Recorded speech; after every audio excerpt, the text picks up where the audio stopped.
Objective दोनों type के क्वेश्चनों को चर्चा करेंगे, तो जरूर देखिएगा। छोटा छोटा पॉइंट है और ये क्वेश्चन बोर्ड एग्जाम में पूछा जाता है। तो चलिए स्टार्ट करते हैं। निर्देशांक ज्यामिति, पहला तो एक चीज आप लोगों को समझना है, निर्देशांक ज्यामिति जो होता है इसमें एक ग्राफ होता है इस प्रकार का,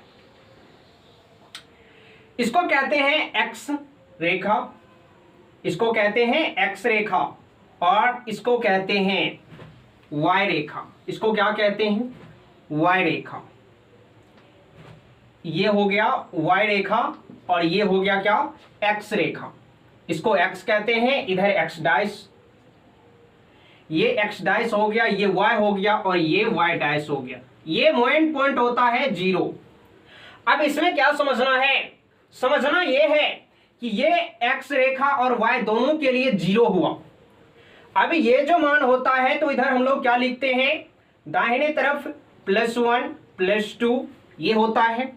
अब ऊपर की तरफ जाएंगे तो +1 और +2 होगा इस प्रकार से, और इधर एक्स डाइस की तरफ जाएंगे तो -1 और -2 होगा। अब इधर देखिए, अगर नीचे की तरफ जाएंगे तो क्या होगा? -1 और -2 होगा। इससे हम लोगों को क्या समझा कि ये जो है प्रथम पाद, इसको क्या कहते हैं? प्रथम पाद। और ये हो गया दूसरा पाद, ये दूसरा पाद, और ये हो गया तीसरा पाद। इसका नाम है तीसरा पाद या तीसरा चतुर्थांश आप लोग कह सकते हैं। ये हो गया चतुर्थ चतुर्थांश या चतुर्थ पाद। ठीक है। अब ये जो होता है प्रथम पाद, प्रथम चतुर्थांश, इसमें क्या होता है? एक्स भी प्लस और वाई भी प्लस, तो ये क्या हो गया?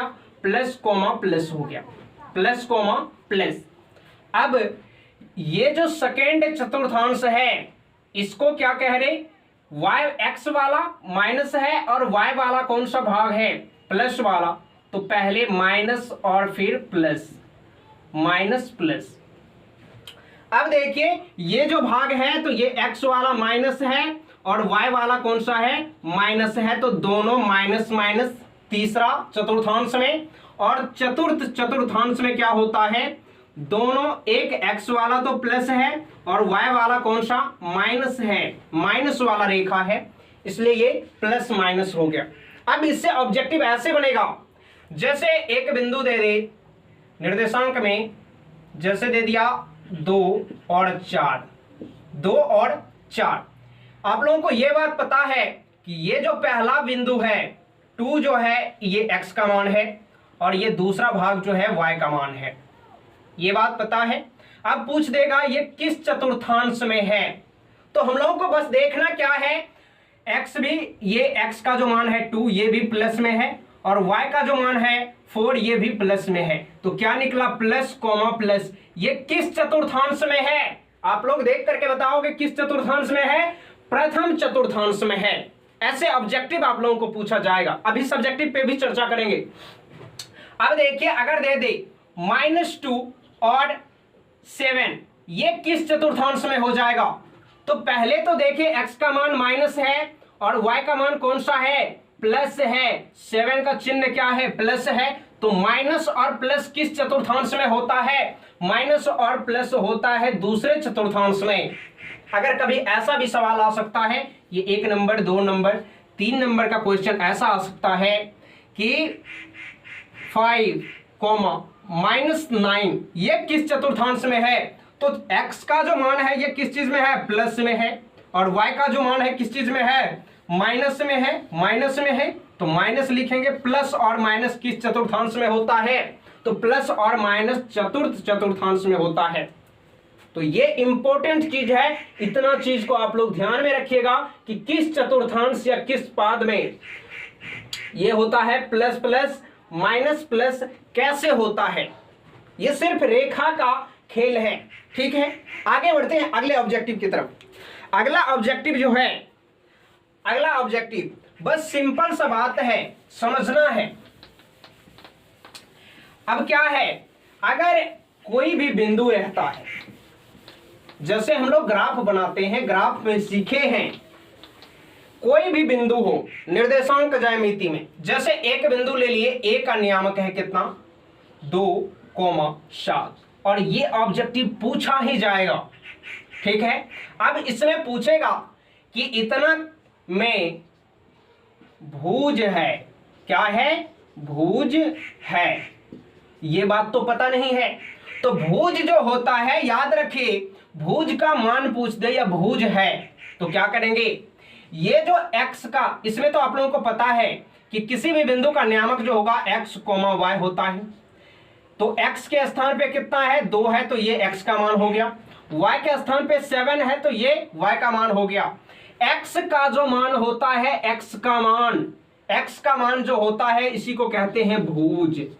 तो अगर इसमें पूछे कि इस बिंदु में भुज है तो कितना हो जाएगा, भुज का मान 2 हो जाएगा और यही आंसर हो जाएगा।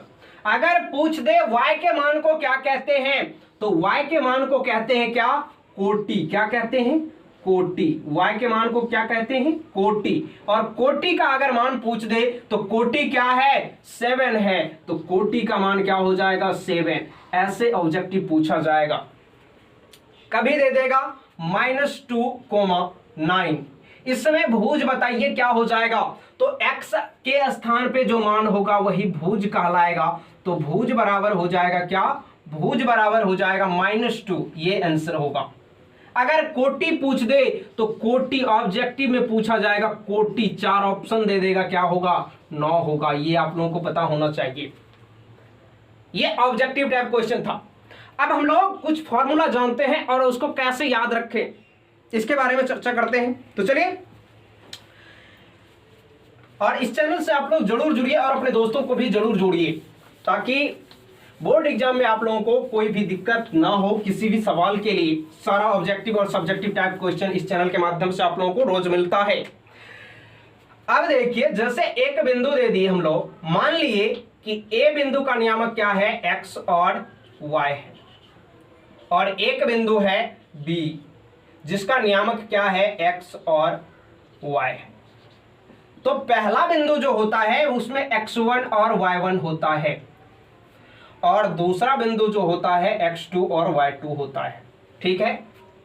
इन दोनों बिंदुओं के बीच की दूरी है, दूरी ज्ञात करना है। अब दो बिंदु है, इसका दूरी, तो दूरी सूत्र क्या होता है, दूरी सूत्र हम लोग लिखेंगे, दूरी सूत्र दो बिंदुओं के बीच की दूरी सूत्र क्या होता है, याद रखना है, सिंपल सा बात, अंडर रूट। क्या रखना है, अंडर रूट। अब क्या करना है, याद रखना है, क्या करना है, अंदर रूट देना है, और अंदर रूट के बाद क्या करना है, x2 माइनस x1 और इसका क्या, whole square, plus y2 minus y1 का होल स्क्वायर। अब इसको कैसे याद रखें, याद रखिएगा आप लोग, इसका ट्रिक क्या है, ट्रिक है क्या है, 21 और 21, ये कैसे, अब देखिए x माइनस एक्स तो लिखेंगे अंदर रूट दे करके, अगर दूरी सूत्र आए तो x माइनस एक्स लिखना है, इनटू से बंद करना है इसका ब्रैकेट, प्लस करना है y माइनस y करना है, और इसका क्या करना है, होल स्क्वायर। अब यहाँ पे 21 और 21 क्या है, तो ऐसे लगाएंगे 2 और 1, ये हो गया 21। ये सूत्र बन गया दूरी सूत्र। एक और दूरी सूत्र होता है, अगर दो बिंदु का दूरी ऐसा दिया हुआ रहे, ऐसा, जैसे ए का नियामक दे दे x और y, और b का नियामक दे दे आप लोगों को ऐसे, ऐसा भी तो आ सकता है 0,0। b बिंदु 0 और 0 है, x का भी मान 0 और y का भी मान 0, तो दूरी सूत्र क्या होगा, दूरी सूत्र क्या होगा, तो दूरी सूत्र इसके लिए हो जाएगा AB बराबर, दूरी सूत्र AB बराबर अंदर रूट x का स्क्वायर और प्लस में y का स्क्वायर, यही हो गया आपका दूरी सूत्र। ये दूरी सूत्र आप लोग याद रखिएगा। अब हम लोग इस पे एक सवाल भी बनाते हैं, जो कि पूछा ही जाता है। तो दूरी सूत्र आप लोग याद रख सकते हो इस प्रकार से, इस ट्रिक के माध्यम से 21 और 21 x माइनस एक्स का whole square plus y minus y1 y का होल स्क्वायर, 21 यहां पे भी 21 यहां पे भी बन गया दूरी सूत्र। निर्देशांक ज्यामिति बिल्कुल आसान है और कोटि और भुज में से एक क्वेश्चन आप लोगों को पूछा जाएगा। अब ऐसे ही सवाल को हम लोग बनाते हैं। चलिए, जैसे मैंने कहा कि ये हमारा दूरी सूत्र है, इसी में एक सवाल को लगाते हैं। सवाल कैसा है? अब देखिए, ये इस प्रकार का बिंदु नहीं लिखा रहेगा, इस प्रकार से लिखा हुआ रहेगा। क्या लिखा हुआ रहेगा? जैसे 2,3 4,1 ए का है निर्देशांक 2,3 और 4,1 ये है और इसका दूरी ज्ञात करना है। अब देखिए x, ये पहला जो मान होगा x1 का हो जाएगा और ये y1 का हो जाएगा, ये जो होगा x2 का हो जाएगा और y2 का हो जाएगा, दोनों में 2 2। अब यहां पे मान रखेंगे किस प्रकार से, ऐसे अंदर रूट दे दिए। x2 का मान कितना है 4 4 और माइनस x1 का मान कितना है 2, लिखेंगे 2 और इसका क्या करेंगे होल स्क्वायर, प्लस y2 कितना है, y2 1 है 1 और माइनस देंगे फॉर्मूला के अनुसार और y1 कितना है 3 है, y1 3, इसका क्या करेंगे होल स्क्वायर। अब देखिए ऐसे हो जाएगा, 4 में से 2 जाएगा 2 और इसका स्क्वायर प्लस 1 में से 3 में से 1 जाएगा तो माइनस वाला में से घट रहा है तो माइनस में होगा क्या, माइनस में होगा 2 और -2 का क्या हो जाएगा होल स्क्वायर।